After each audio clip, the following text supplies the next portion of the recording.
everyone, and welcome to Monday's reading comprehension lesson.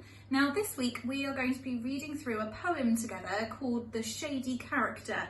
So what I'd like you to do is to pause the video and read through it yourself first, and then we're going to read through it together in a moment and go through the questions and the answers together at the end.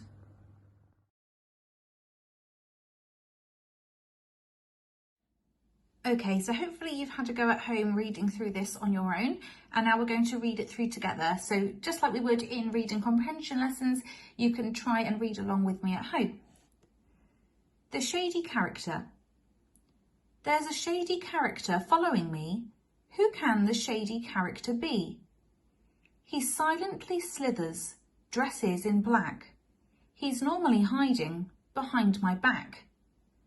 The strange thing is, when the sun isn't out, the shady character's never about. When it's raining or snowing, or cloudy or grey, the shady character stays away. But he comes back at night as I walk down the street.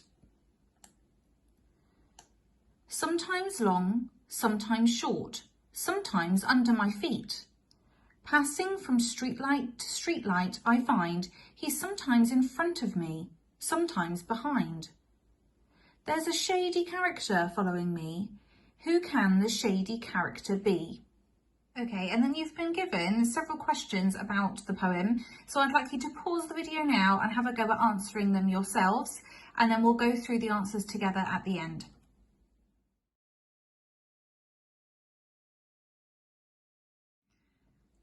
Okay, so I've tried to put the answers in yellow for you so that they're really clear to read.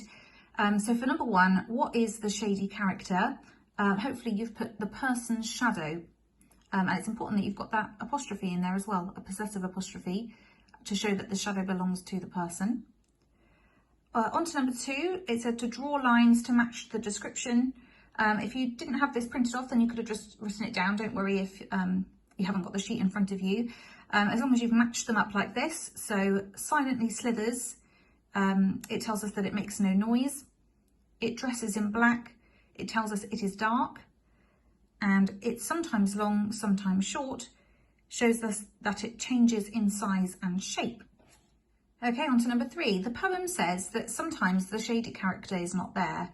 When is it not there? So I've taken this directly from the text.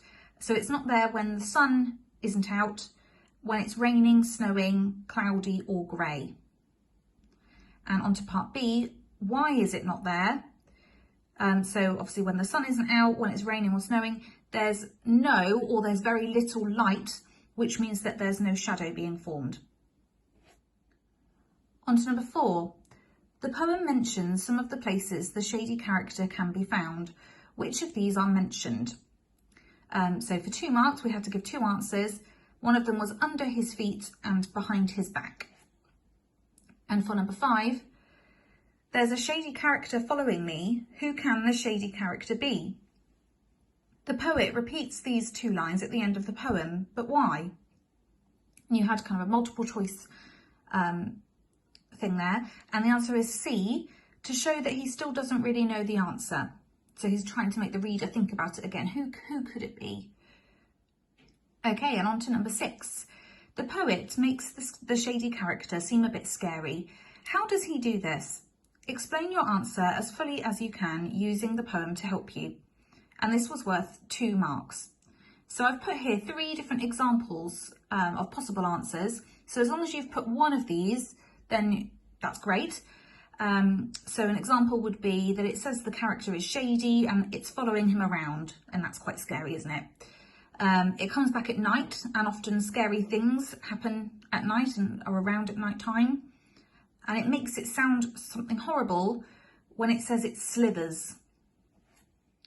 Okay, then number 7, how many syllables are there in the final verse?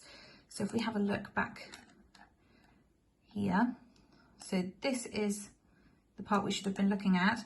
And just like we do in class with our spellings, we had to kind of break it down into those syllables. So there's a shady character. See how many fingers you've got if you try that at home.